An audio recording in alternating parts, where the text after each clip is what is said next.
So I've been seeing a lot of videos going around about people sharing their rapture dreams. So I wanted to get up here and share the latest one that I had, which was hands down the most boring one I've ever had, yet possibly the best one because of the little caveat behind it, if I'm using that word correctly.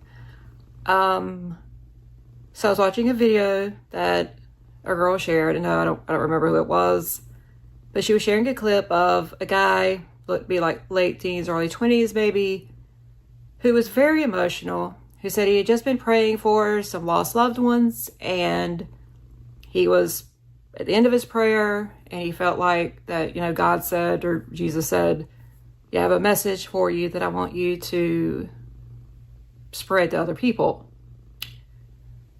Basically, this message, if he had said, this is especially dedicated to some woman named Kat, she may or may not have a Jeep or something, I would have believed it, because literally like a couple of hours before I saw this video, I was saying things to myself like, I see the signs. I see all these signs that are happening. I know a lot of things are happening that Jesus told us to look for, but Jesus, if you could just give me a sign, I just need a sign.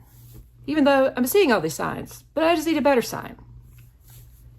And then a couple hours later, I'm watching a video where a guy basically says that Jesus told him that he's giving all the signs he told us to look for. He is showing signs of the sun and the moon and the stars. Everything he said to look out for, he is showing us. And yet half the church is still asleep and don't realize the season that they're in. And basically that he doesn't know what else to do. He doesn't know what else he can do to show us that he is coming back. I felt that in my core. That was actually very convicting. So convicting, as a matter of fact, that after watching that, I said, Lord, I know, I'm one of them.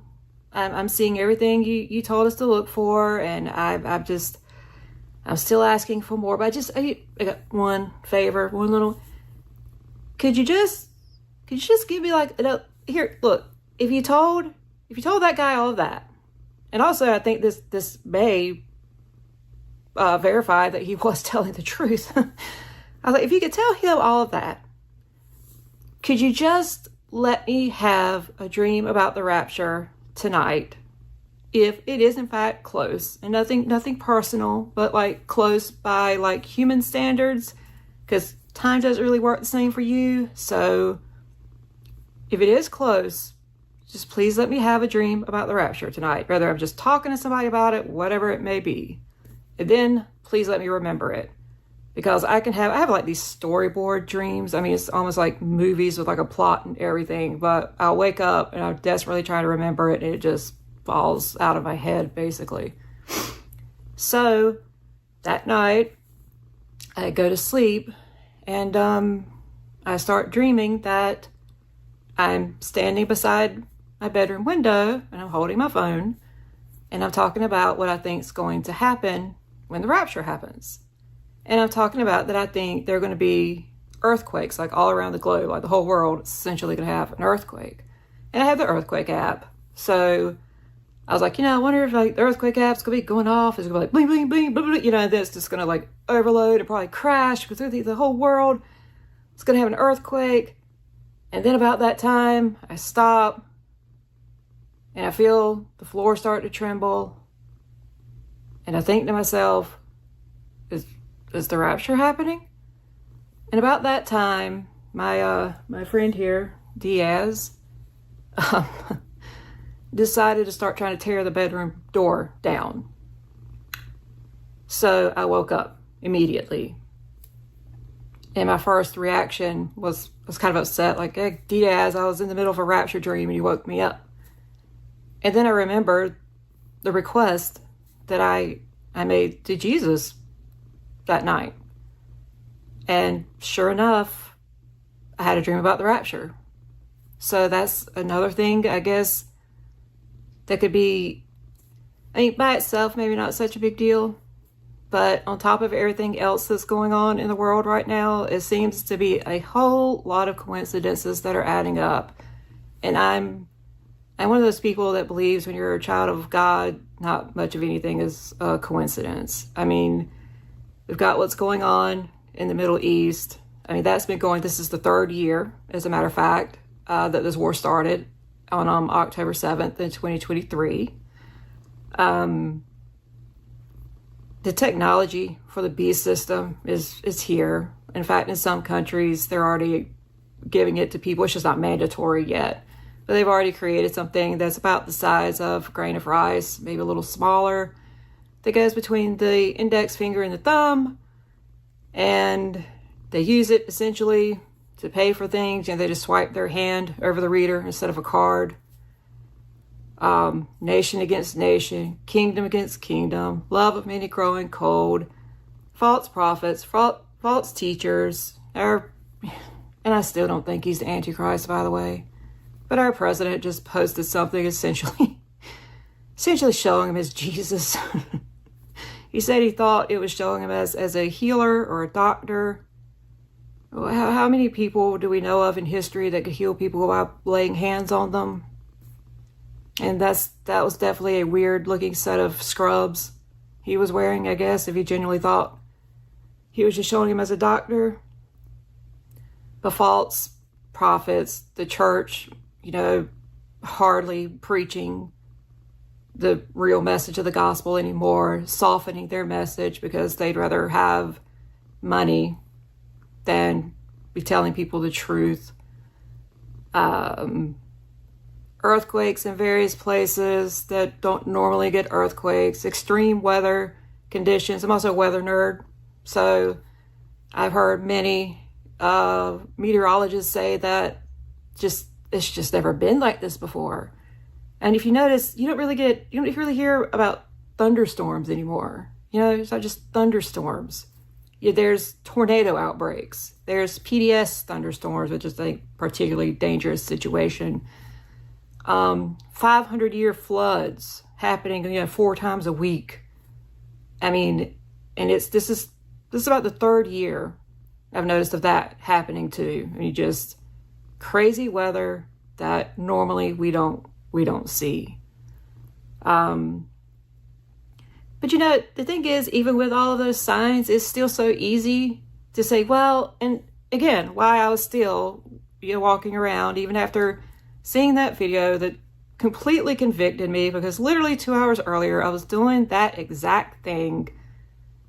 It's really difficult when you have other believers that believe in the rapture, by the way, that belittle you for thinking it's close, that say that no, all these things have happened before. This is not a big deal at all. This is not a big thing at all. Back in 1906, President Washington Carterton was shot the big toe and lived, and there was, a 6-point earthquake in East Nebrahoma, and, there was some volcano in Hawaii erupted for a minute, and, this has all happened before.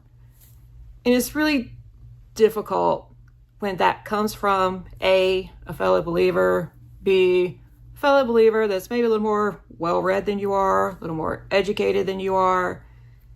It can be really difficult. And that's, I think, one of the main things that gets us asking for more signs and more proof. So, I still say there are things going on now that are converging, that's all coming together, that make this year, I think, a really good candidate for something big, spiritually speaking, to happen. In fact, back in 2023, when we were nearing the end of the year, I remember I had this thought that was so depressing at the time, because I didn't see how I would make it to 2026. But I remember the end of the year thinking, you know what? If the rapture doesn't happen this year, I don't think we have another good chance until 2026. That'll be 3 years since October 7th happened. According to Strong's Concordance, the number 26 is the number of Yahweh. Well, 7 plus 26 is 33. A lot of theologians say that they believe Jesus was crucified and rose again on AD 33, but that's not really the significance I'm looking for. That he was 33 years of age when he was crucified and rose again. So it just kind of makes sense. He rose from the grave when he was that age, and maybe it was AD 33 as well. I mean, if it was, that's just another really odd coincidence, if it is in fact a coincidence. But I could just see the second coming being in 2033. We keep hearing about this Agenda 2030, which basically sounds like a new world order where they want a one world government, one world currency, one world religion. In other words, beast system. And if the tribulation were to start this year, especially like late this year, well, the halfway point would be around 2030, right? And they seem to be really desperate to push this agenda and have it done by 2030. Another coincidence? Don't know. If it is, there are a lot of coincidences going on. I also argue that as far as, things happening in the past that seem to coincide with the rapture and the second coming, well, the technology for the beast system wasn't there. And there's someone that, bless his heart, I think the world of him. I think the absolute world of him. And he says he believes in the rapture. And he believes it's pre-trib. But he has got an argument for every single thing I put in front of him. And I was like, well, what about the mark of the beast? The technology for the mark of the beast hasn't been here. And he's like, oh, no. The Bible just says it's a mark. It could be a tattoo for all we know. That does not mean, there's no indicator that it is of any kind of technological, making. But the fact that it says you're going to need it to buy and sell and things like that makes me think it is something technological. And then you see that they already have this thing created that goes between the thumb and the index finger, and it's got all your information on it, and you pay with it. And I just feel like that's kind of it. Because if it's just a simple tattoo, well, I mean, you pick a Sharpie pen and draw a mark on your hand or your head, and you could get a little, mark of the beast henna tattoo or something. I mean, I think it's going to have to be something a little more complicated than that. It's something that's literally, if you don't have it, you're not going to be able to make it in society. So I do believe that is a technology that, had to be made possible before the second coming. And then my other thing is, it's like maybe these people just need to admit that they're rapture deniers at this point. I mean, the fact that it hasn't happened yet, somehow it translates to it can't be happening now, or it can't be about to happen. Okay, well, what does the Bible compare the lead up to the rapture, second coming, end times, whatever? What does the Bible compare it to? Labor pains. Okay, well, how do labor pains usually work out? Start off small, few and far between, not too bad, more annoying than anything probably, but nothing you can't deal with. But the further along you get, the closer you get to the baby actually being born, they get more painful, they get more frequent, until next thing you know, I mean, you don't even have time, you don't even have room to breathe anymore. I mean, you're just bam, bam, bam, bam, And that's what's been going on. So, I mean, the Bible doesn't describe the lead up to the second coming as everything is wonderful one day and horrific the next. It suggests that at first, every now and then something big is going to happen. And then you won't really hear about anything else for a while. And eventually, when we're at the end, it's going to be just every time you turn around, something big is happening. And that's what's going on. I mean, with all of it, with the weather, with, wars and rumors of war, with, hatred between different people, all of it. It's just, it seems every day there's something. So that makes me think that, well, sure things happened before now that made people think, oh, this could be it, this could be it. But they weren't happening on this level and at this rate. So I don't understand, the point these people are making. Are they saying that because it hasn't happened yet, it's just not going to? I don't understand the point they're trying to make. So I am hoping. Oh, and by the way, speaking of the guy on YouTube that I saw, the one that said, pretty much spoke pretty much directly to me. And then I turned around and asked Jesus for another sign because that's just what I do, apparently. I know it can be really easy to dismiss people that you hear online talking about things like that.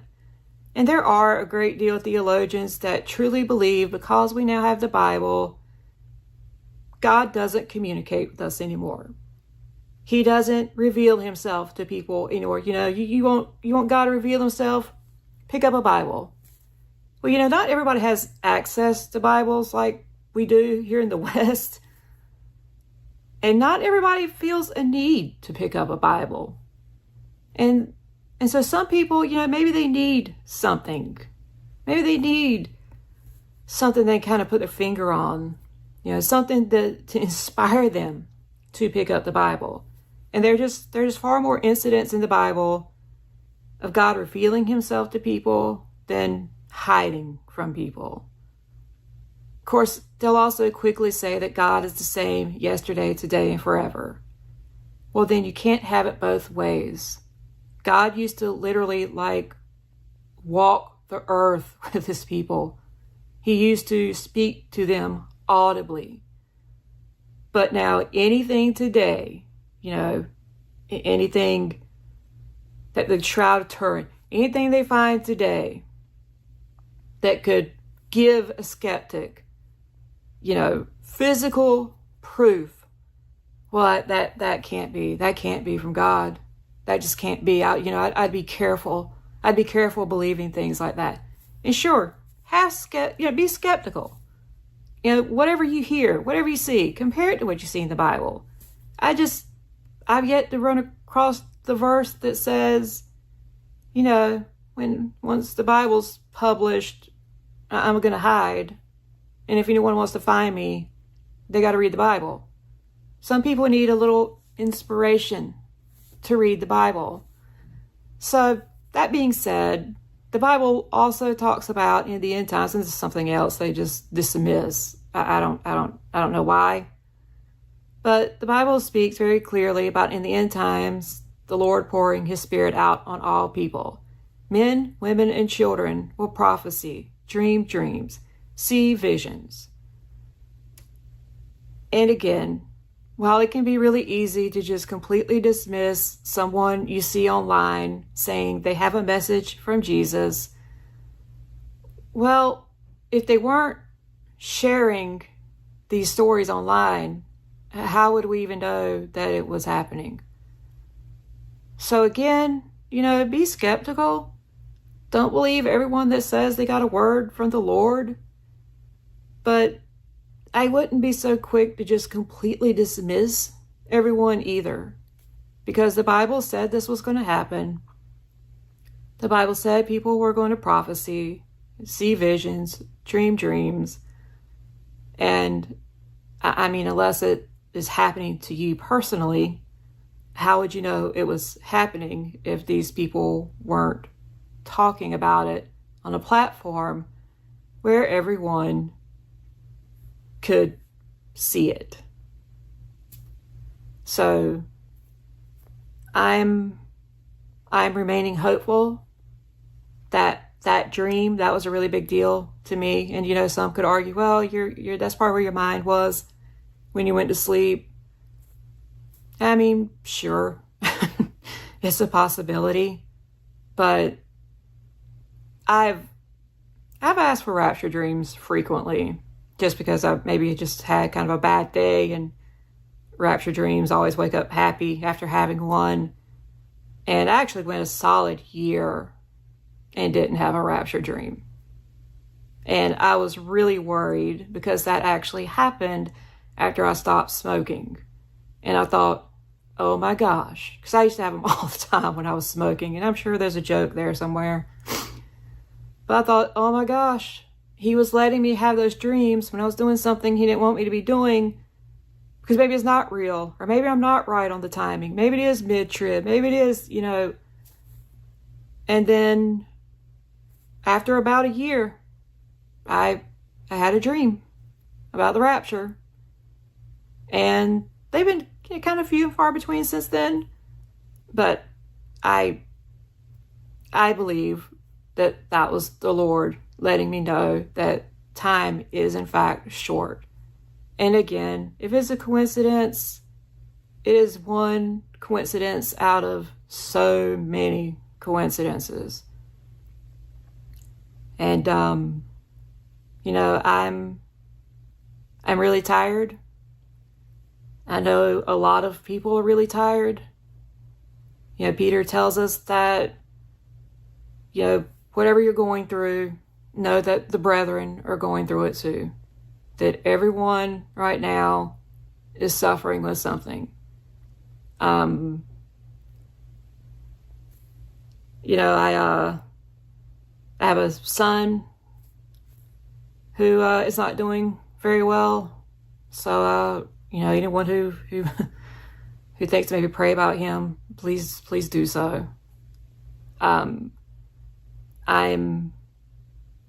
Things aren't great at home.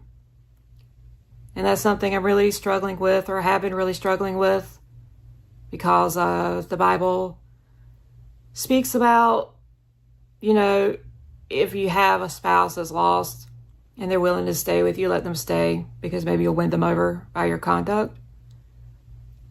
But it also says if you have someone claiming to be a brother or sister in Christ, but they still live like the world, have nothing to do with them. It also speaks about being unevenly yoked. And the same cluster of verses where it talks about allowing a lost spouse to stay in your life if they're willing, it also says we're called to live in peace. You know, and Jesus gave many examples when he was here, especially to the Pharisees who flipped out every time he healed somebody on the Sabbath. And he said, you know, which one of you, if he had a sheep fall into a pit, would not get it out, even on the Sabbath? Which kind of seems to suggest that sometimes there are situations that warrant, you know, maybe bending the law a little bit. There are many more verses in the Bible that suggest we should not be yoked to people who still love the darkness. And I was, last night when I was praying, I pretty much on my hands and knees bawling because I've been really, really confused about this. And I know it's a shot in the dark. I knew it was a shot in the dark, but I just begged the Lord, please give me a sign. I mean, a clear-cut sign as to what to do in my situation. And this morning I woke up And there was a time that when I woke up, first thing I did was grab my phone and check Facebook. First thing I did. Because, if anything happened overnight worth talking about, it's going to be on Facebook. I'm actually not on Facebook much anymore. I don't check it first thing in the morning. Sometimes days go by before I check it. I'm just kind of sick of what I'm seeing up there, honestly. I do nonetheless pick up my phone first thing in the morning. Usually first thing I check are the earthquakes. And then I check the weather. But Facebook has not been a priority of mine at all. So I pick up the phone, check the earthquakes, check the weather, start to put it back down, and something that just said, check Facebook. And I check Facebook. And the first post is an image of, it looked like, I'm sure it's probably supposed to be an ox or something. It looked like a cow or a bull with a yoke, and he's in the field. And you can see he's struggling. And he's struggling because he's pulling a dead cow that's still attached to him.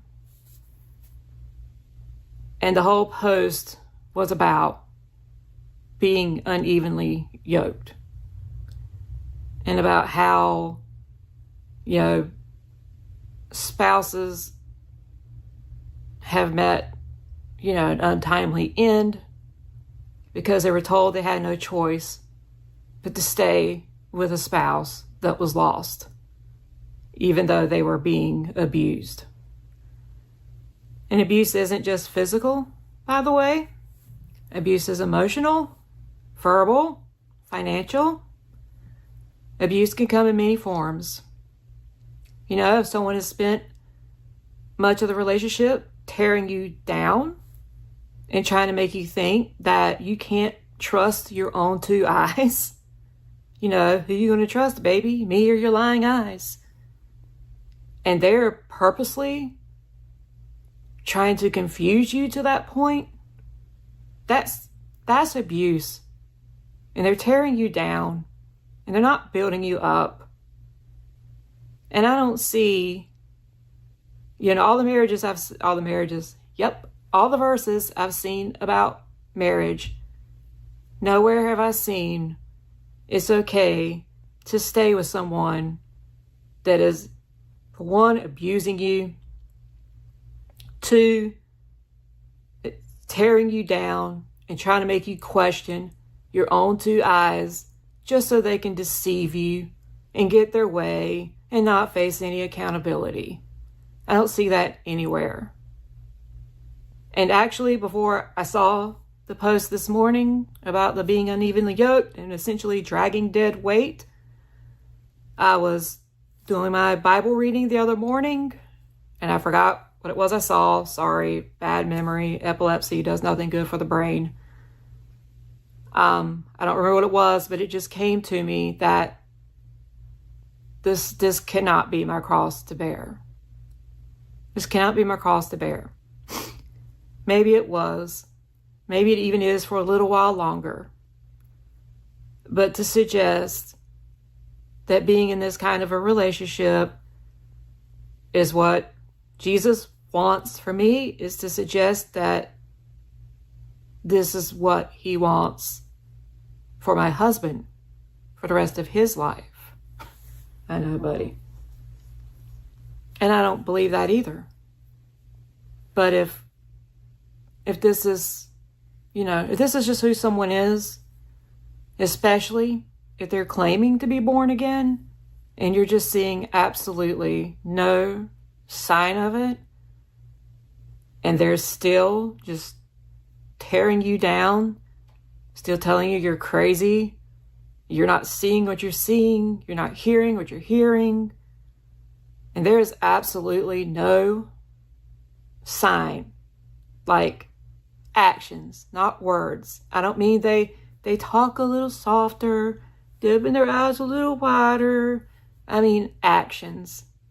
Something you could put your finger on and say, yes, that is different. That is different. And that is different in a good way. If you're not seeing that, and everybody's got to pray.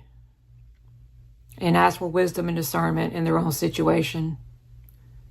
But one thing I'm thinking about in particular is I read a comment on Watchman Rivers' video. It's probably been a couple months, where a woman said that she's in an abusive marriage and that the husband is lost, and that she's essentially, asking for prayers for him. And yes, please pray for our spouses. Some of us are not okay out here.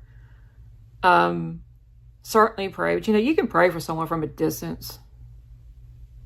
And if there's any chance that woman sees this video, if you're waiting for a sign to say that you don't have to keep putting up with this, and you've still not seen any improvement, and you feel you're losing yourself, and you're a shell of your former self,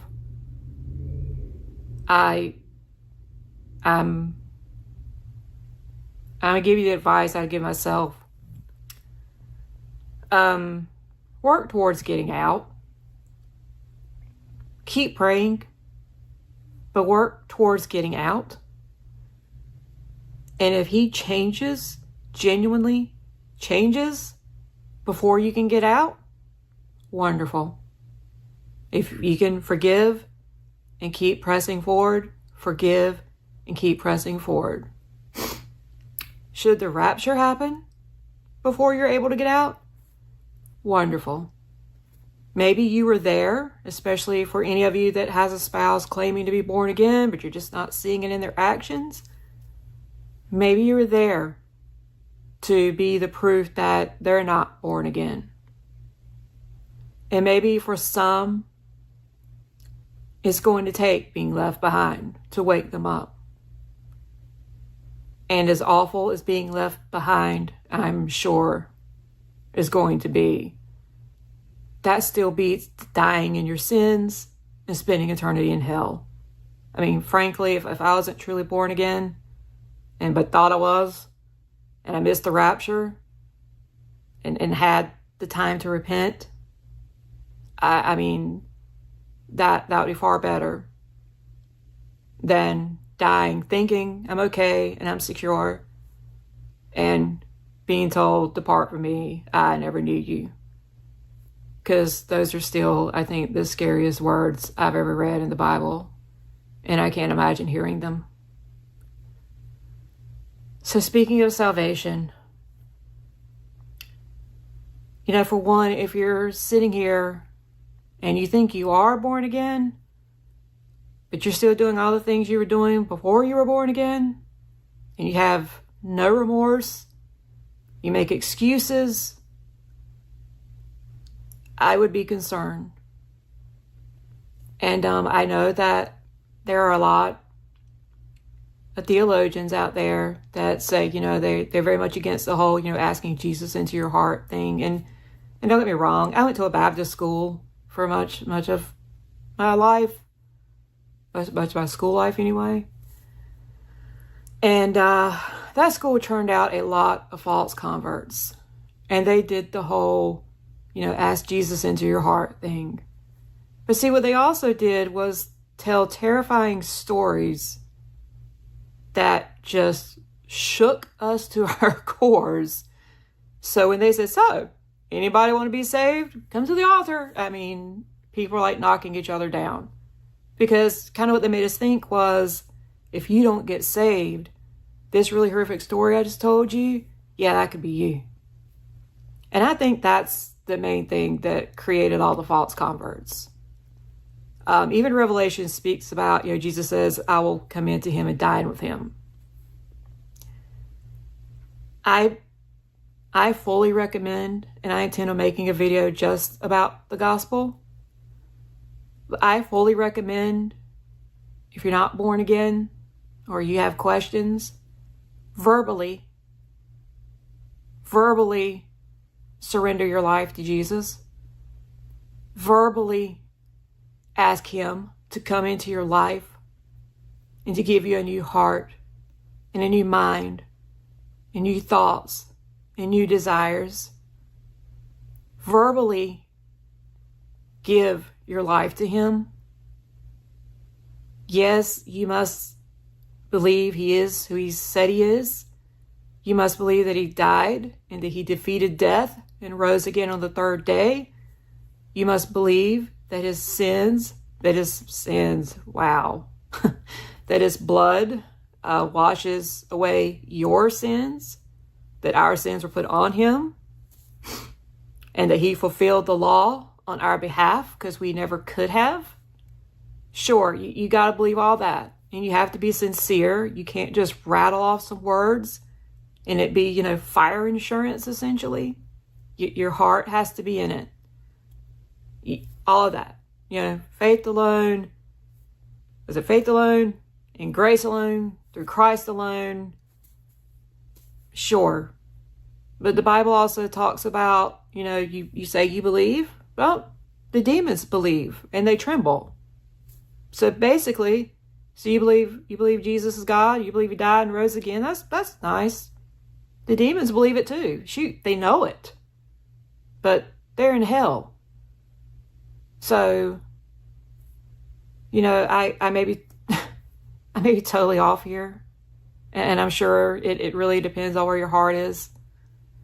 And if you're sincere or not, or if you're just doing something in hopes of, having a better eternity. But my advice would be verbally surrender your life to Jesus. Verbally invite him into your heart. Verbally give him reign over your life.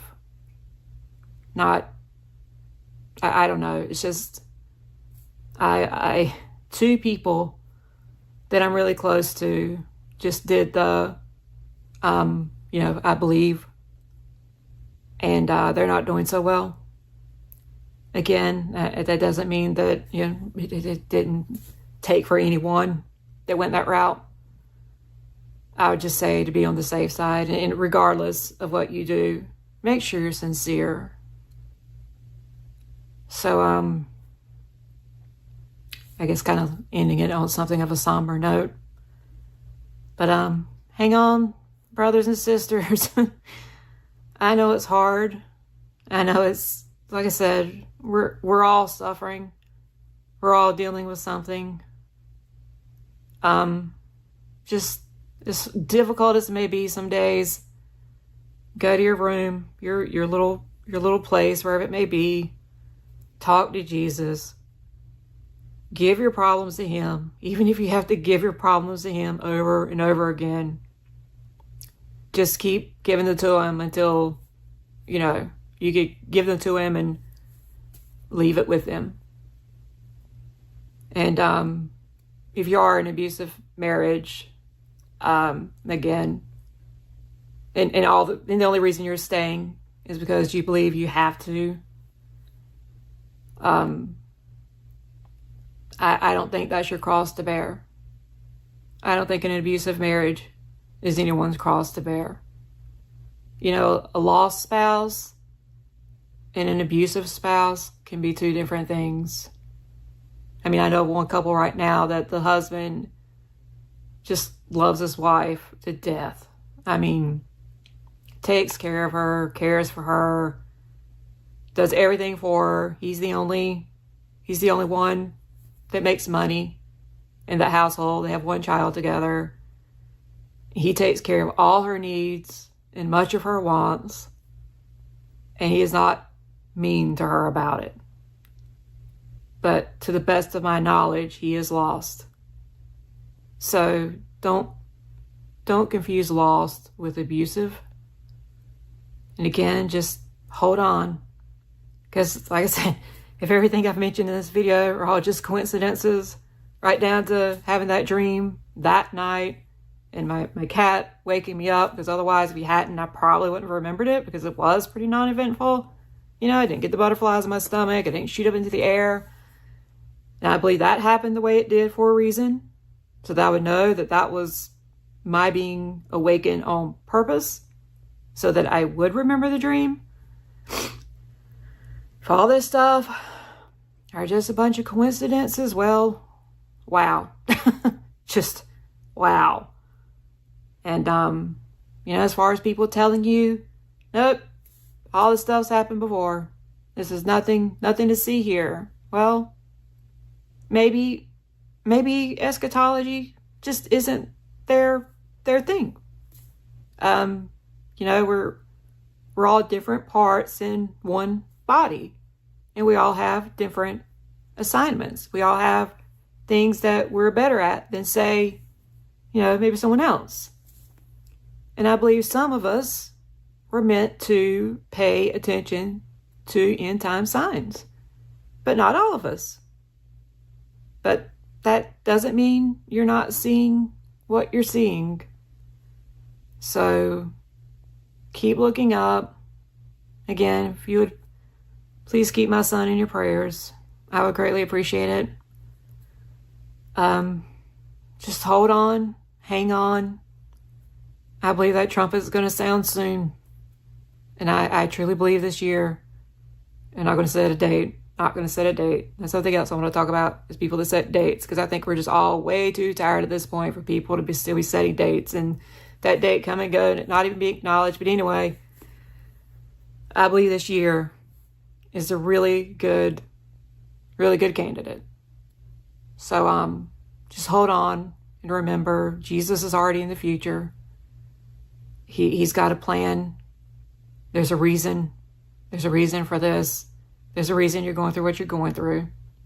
It is not in vain. I love you, my brothers and sisters. God be with you all.